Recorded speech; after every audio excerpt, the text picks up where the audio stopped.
You remember that feeling you had when you revealed that test score? You all know what I'm talking about.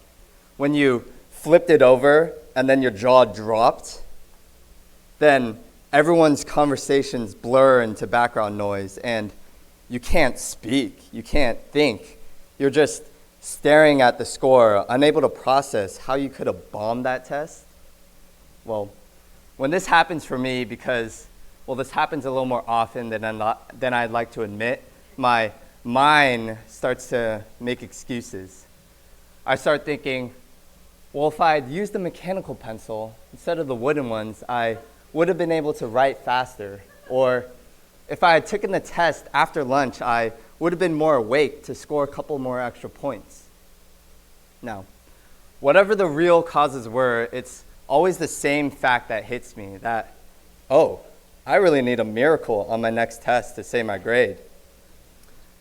So what I do is I do the only responsible and reasonable thing a student could do in this situation.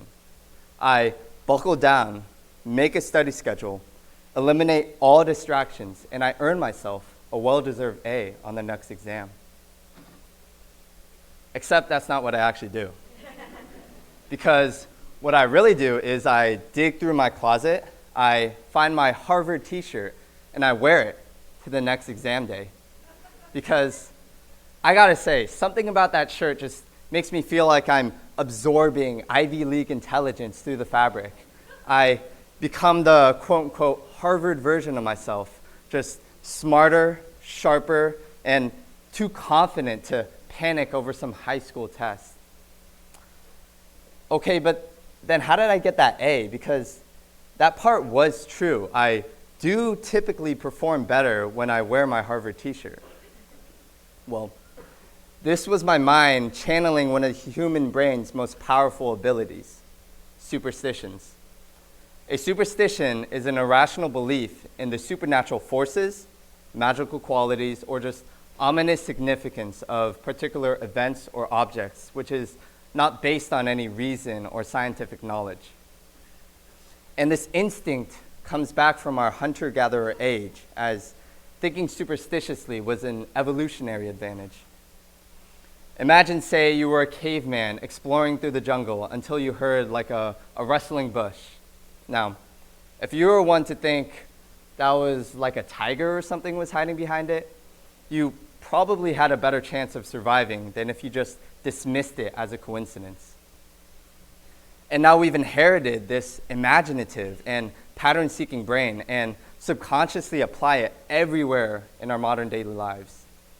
Because in this day and age, our world is changing faster than we can keep up, making it easy to feel lost and small when encountering many mysteries in our lives. We create superstitions to grasp some control and search for patterns and explanations for why things occurred the way they did. Well, the science will ruin all the fun, and they'll tell you that this just all comes from cognitive biases, or that make you believe a basketball player's past shot outcomes will somehow predict his future ones, even though in reality, those ones, they really indicate absolutely nothing. But here's where I disagree with those textbooks, because I believe when you get hot on the basketball court, you are more likely to hit the next shot, just not for the reasons you think. I believe that our superstitions and beliefs affect our minds, our bodies, and the reality of outcomes themselves. Now, there's no bigger place where this occurs than in the sports world. Take Marshawn Lynch, one of my personal favorite NFL players I watched growing up. Now, he was known for infamously eating Skittles before every match, and actually even during the match, because he believed they helped his performance. Now, obviously, this was not the most optimal choice, at least nutritionally speaking, because, well, what's a professional athlete doing chowing down sugar-loaded candy before then ramming into 300-pound men for hours and hours on end? No performance coach is ever going to encourage you to do that. But, well, who are we to speak? Because those Skittles helped him win a Super Bowl. They made him a multimillionaire and a future Hall of Famer. But how?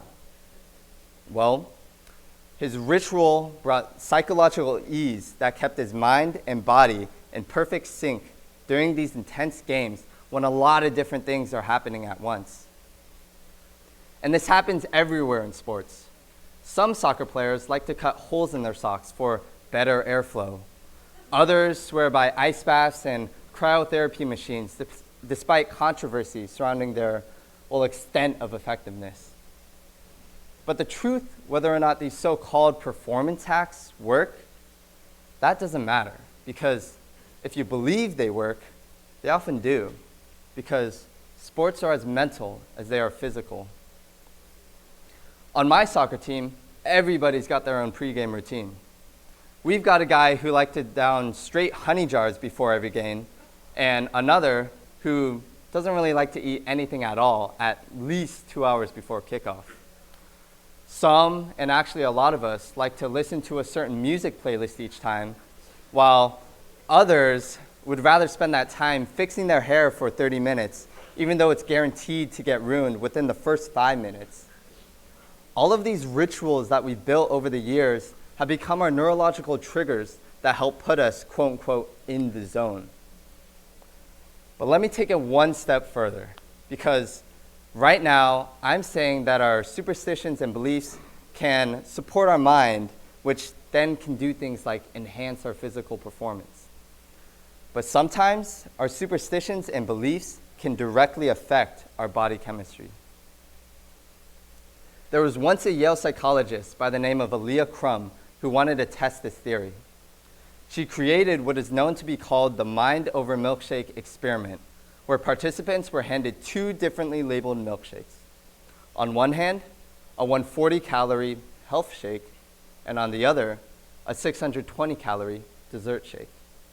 Now, unsurprisingly, when people thought they were drinking the heavier, high-calorie shake, their ghrelin levels, or the hunger hormone, that dropped sharply, signaling that they were full.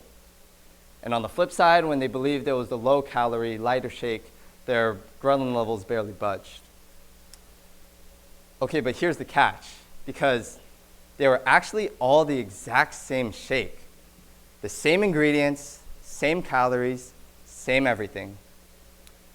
The only thing that changed was what the participants were told and what their perception of the weight of the shake was. Crum wanted to test a wild question. Can our belief about what we're consuming actually change how our bodies respond? And as we can see, their bodies reacted not to reality, but to belief, as if their labels were true. This means that your superstitions and beliefs can change your minds and your physiology and the tangible things that make up who you are physically. And it's not just in our heads.